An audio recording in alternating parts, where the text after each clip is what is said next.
Hello lahat! Ito ay isang bagong hamon. Makikita natin kung paano namumuhay ang isang mayamang estudyante at isang mahirap na estudyante sa kanilang araw. Tingnan natin ang kanilang mga tanghalian, pag-aaral at karaniwang gawain sa paaralan. Magiging masaya ito.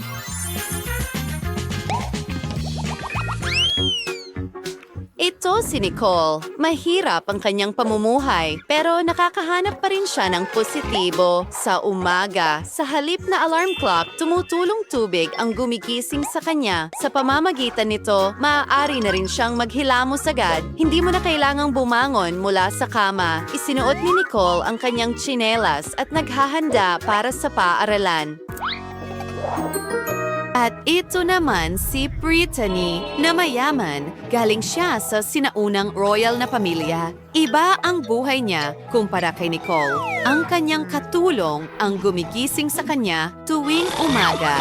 Kahit ayaw ni Brittany na magising, palaging may naghihintay na makeup para sa kanya. Habang siya ay natutulog, ginagawa na ang makeup. Sa ganitong paraan, nakakatipid tayo ng oras. Talagang perpekto. Siyempre, kailangan niyang ayusin ang kanyang buhok. Hindi siya makakapunta sa paaralan ng hindi perpekto ang kanyang buhok at makeup. Oh, nasunog ko ang buhok ni Miss Brittany. Hindi. At siguradong hindi ito magugustuhan ni Brittany. Kailangan mong mag-ingat. Sa halip na alarm clock, nagigising si Brittany sa kaaya-ayang tunog ng violin. Pero naiinis pa rin siya. Sinusubukan ko. Isa pang ideya. Hayaan mo akong magpatugtog ng electric guitar. Ano? Ano ang nangyayari? Patayin mo. Tumigil ka. Sige. Gising na ako. Oo, naging matagumpay iyon. Ngayon, oras na para magsipilyo si Brittany. Pero hindi niya ito ginagawa mag-isa. Ayos lang, perpekto. Ang puti ng ngipin mo. Mayroon akong magandang ngiti, pero ngayon kailangan kong magpalit ng damit. Ano? Hindi. Hindi. Si Brittany ay nagsusuot lamang ng damit mula sa mga premium na tatak. Ginawa ito ng mga sikat na designer. Oo, hindi siya madaling mapaligaya, pero ito ang perpektong kasuotan. Wow! Nandito na ang helicopter ko. Dadalhin ako nito sa paaralan. Kita kits. Walang iba't ibang damit si Nicole. Mayroon siyang pares ng sweatshirt mula sa basura. Oh! He is Celsius o ng pansalong misaw kanyang nakatingin sa kapalad na babae pero palagi niyang alam kung paano magmukhang maganda kahit wala siyang pera. Aba, halos handa ka na para sa paaralan. Perfecto. Handa ka na, tara na.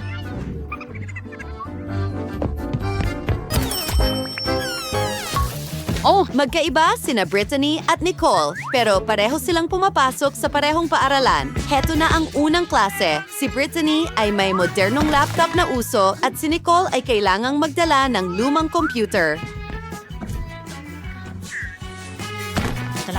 Minana niya ito mula sa kanyang mga kapatid na babae at lalaki. Aba, iyan ay isang tambak ng bakal. Are, hindi gumagana ito ng maayos. Ilulunsad ko na ngayon. Malaki ang computer ni Nicole pero hindi ito gumagana ng maayos. Ay naku, ano yon? At sino ang gumawa niya?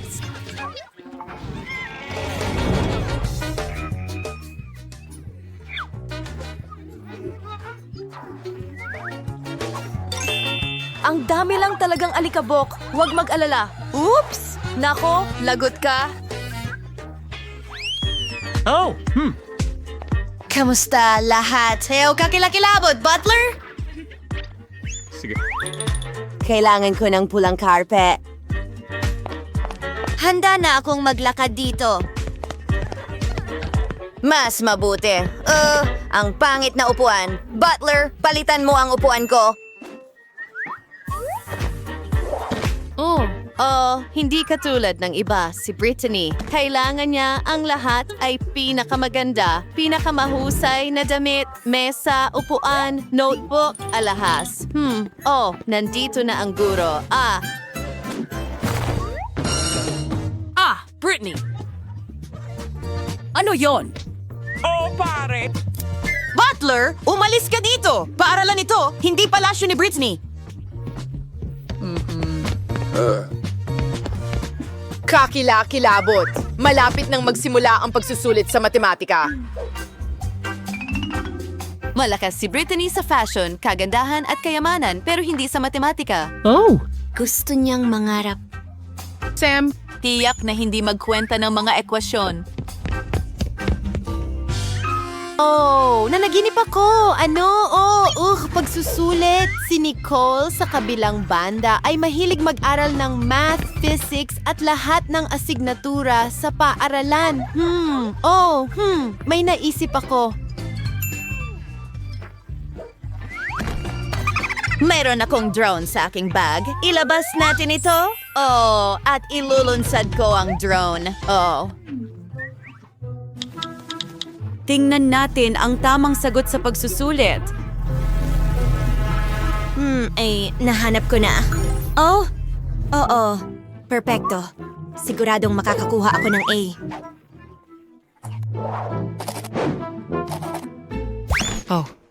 Nahuli ng guro si Brittany. Hindi niya ito palalampasin. Nakakuha siya ng F-. Hindi ito magugustuhan ng kanyang mga royal na magulang.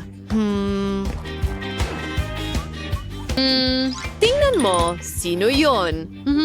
Dumating ang butler para magligtas. Ninanakaw niya ang test. Mas mabuti pang magtago ka.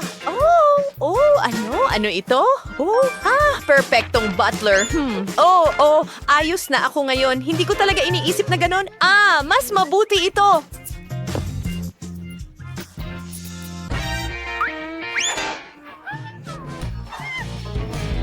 Nakita ko ang lahat, Brittany. Hoy. Ano yon, Nicole? Ginawa ko na ang lahat. tingnan mo. Nicole, ginawa mo ang lahat ng perpekto, gaya ng dati. Bibigyan kita ng A. Ano? Walang nagduda. Nakakuha si Nicole ng A+. Anahon na para sa tanghalian, magsimula tayo kay Nicole. May dala siyang lalagyan ng lugaw. Hindi niya ito masyadong gusto. Ibig kong sabihin, mas gusto ng lahat ang masarap na pagkain. Pero sa tingin ko may ideya si Nicole. Tinitingnan niya ang masarap na manok habang kumakain ng lugaw. Hindi ka panipaniwala. Sige. Nasaan ang tanghalian ko? Waiter, halika dito agad. Kailangan ko ang tanghalian ko. Naghihintay ako. Hindi makakain si Brittany sa karaniwang mesa. Kailangan may tablecloth, sariwang rosas, kandila, gintong plato. Kailangan ng lahat. At narito ang almusal. Isa itong napakamahal na pagkain mula sa McDonald's. Gustong-gusto ni Brittany ang French fries.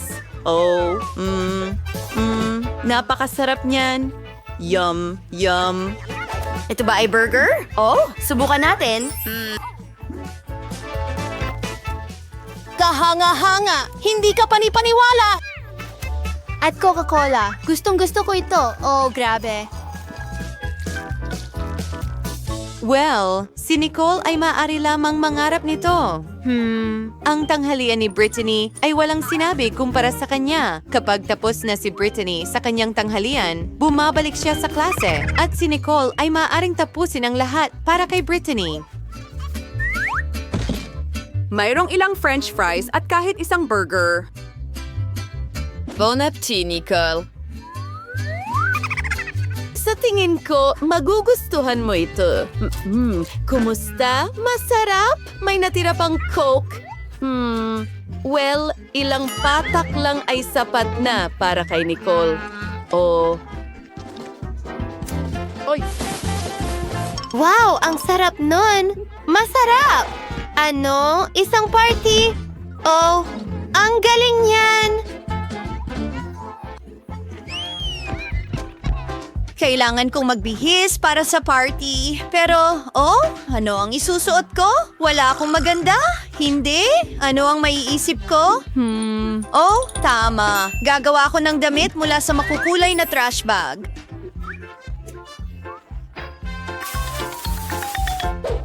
Simulan na natin. Sa tingin ko magiging kamangha-mangha ito. Tingnan mo ito. Perpekto. Pero kailangan ko pa ng iba. Isang pakete ng french fries. Alam ko, pwede akong gumawa ng mga butas dito. Susunod, ilalagay ko ang lubid doon. Nasaan na yon? Nakuha ko na! At mga kaibigan, hindi kayo maniniwala. Meron akong handbag. Oh? Ito ay kamangha-mangha.